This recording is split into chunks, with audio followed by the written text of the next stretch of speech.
Halo teman-teman, ketemu lagi di Syaukat Khan channel video baru. Semoga semua teman-teman baik dan sehat selalu. Di kali video ini kita akan lihat video yang berjudul Bukti Indonesia Bangsa Pemberani, tapi sangat takut dengan kaum di dekat akhir video ini. Dan kaumnya apa dan takut dalam hal apa? Kita akan lihat di video saja. Dan kalau teman-teman baru ke channel ini, jangan lupa subscribe dan like video ini. Mari kita ke video. Yang sumbernya sendiri Presiden Zelensky dan Presiden Putin.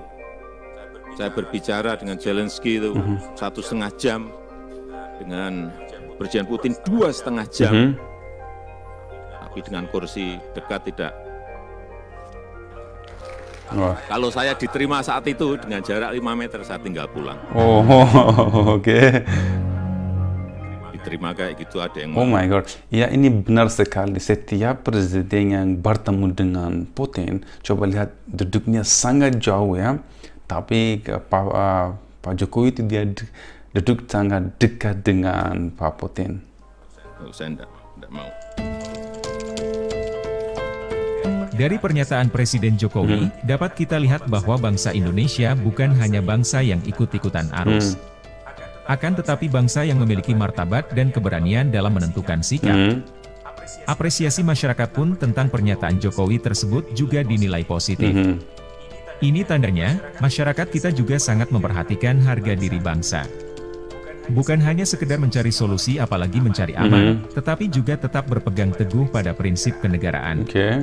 Pada zaman era kepemimpinan Presiden Soekarno, Indonesia dengan tegas dan berani melawan imperialisme Barat yang arogan terhadap negara-negara yang baru merdeka.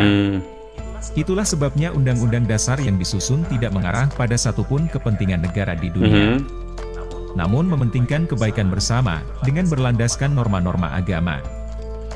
Karena itu, semboyan kita sekarang ini ialah hancurkan kekuasaan Amerika, hancurkan kekuasaan Inggris. Amerika kita setrika, Inggris kita linggis. Wow, luar biasa. Indonesia tidak akan segan-segan menentang kebijakan negara adidaya yang ingin mengintimidasi Indonesia atau daerah-daerah di sekitar kawasan. Ini center terlihat saat perang ideologi pasca kemerdekaan. Seiring berjalannya waktu, pada saat dipimpin Presiden Soeharto, Indonesia sempat mengalami kondisi jatuh bangun yang memprihatinkan. Namun di saat itu juga, Indonesia berhasil mempertahankan wilayah kedaulatan selama 32 tahun dari gempuran bangsa-bangsa asing yang hendak memecah belah bangsa Indonesia. Lebih jauh daripada itu, pada era pra-kemerdekaan, bangsa ini juga dikenal sangat tangguh dan tidak gampang menyerah. Prinsipnya sama, ialah menjunjung tinggi nilai harga diri. Lebih baik berputih tulang daripada berputih mata. Sehingga jalan satu-satunya bangsa asing untuk mengalahkan, yakni dengan cara mengadu domba. Jika teman-teman berpikir, betapa bodohnya bangsa ini bisa diadu domba, maka teman-teman tidak 100% benar. Karena pada era yang sama, adu domba di negara-negara Eropa yang kita kenal cerdas, lebih terengginas daripada apa yang kita alami. Terlebih pada waktu itu kita belum menjadi sebuah negara. Di saat sekarang pun, di mana dunia sudah dipenuhi kekuatan-kekuatan besar yang dominan, sikap bangsa kita selalu sama. DNA leluhur kesatria Nusantara yang ada di dalam diri kita, memang tidak dapat kita bohongi atau dihilangkan. Bahkan itu akan menjadi kebanggaan. Waktu itu semua negara-negara besar mereka datang ke Bali terus ya, jalan-jalan di Bali luar biasa. Dan modal besar pondasi bangsa Indonesia dalam menghadapi setiap tantangan global dari waktu ke waktu. Getaran ini pun sangat dirasakan bangsa-bangsa besar lainnya. Sehingga negara sebesar China pun sering tarik ulur dan cenderung mundur apabila berhadapan dengan Indonesia.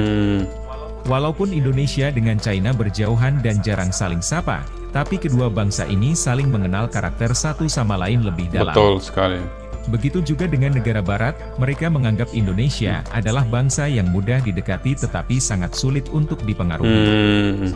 Sementara Rusia, negara ini selalu memahami apa yang diinginkan bangsa Indonesia dan selalu mengedepankan upaya untuk membantu. Jadi benar apa yang dikatakan Bapak pendiri bangsa ini, bahwa musuh terbesar kita bukanlah ancaman dari luar, akan tetapi dari bangsa kita sendiri.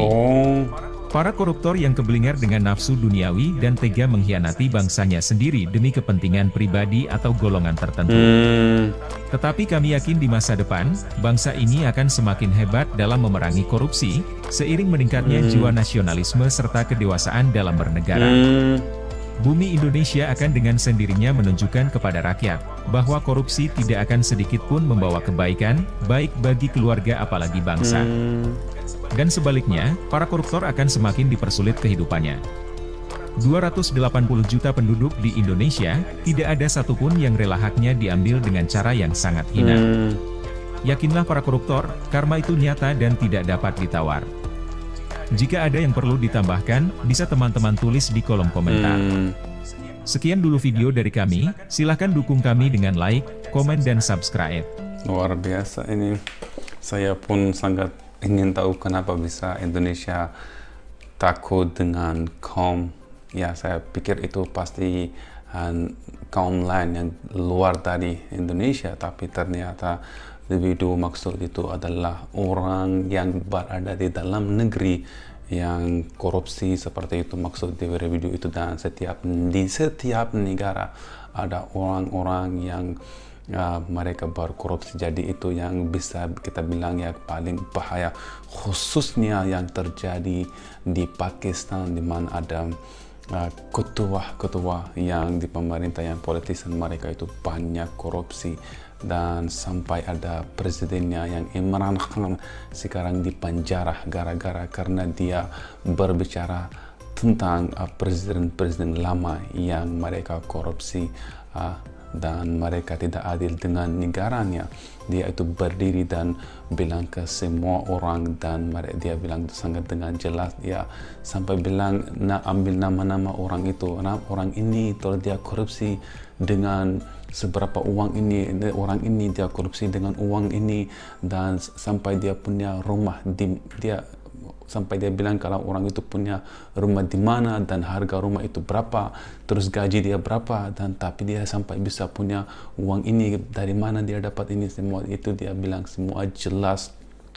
Dan sampai dia menjadi presiden, terus dia terus menerus bilang tentang orang-orang yang korupsi, dan sekarang dia di penjara karena dia bilang yang benar-benar yang ada di negaranya. Dan setiap negara itu ada orang-orang yang seperti ini, dan memang Indonesia itu bersahabat dengan Rusia, dan Rusia kapanpun akan bantu Indonesia, kapanpun Indonesia perlu bantuan Rusia akan bantu, dan Rusia pun kalau perlu apa-apa Indonesia akan selalu berdiri dengan Rusia, dan Cina pun bisa mengerti Indonesia lebih dari negara manapun.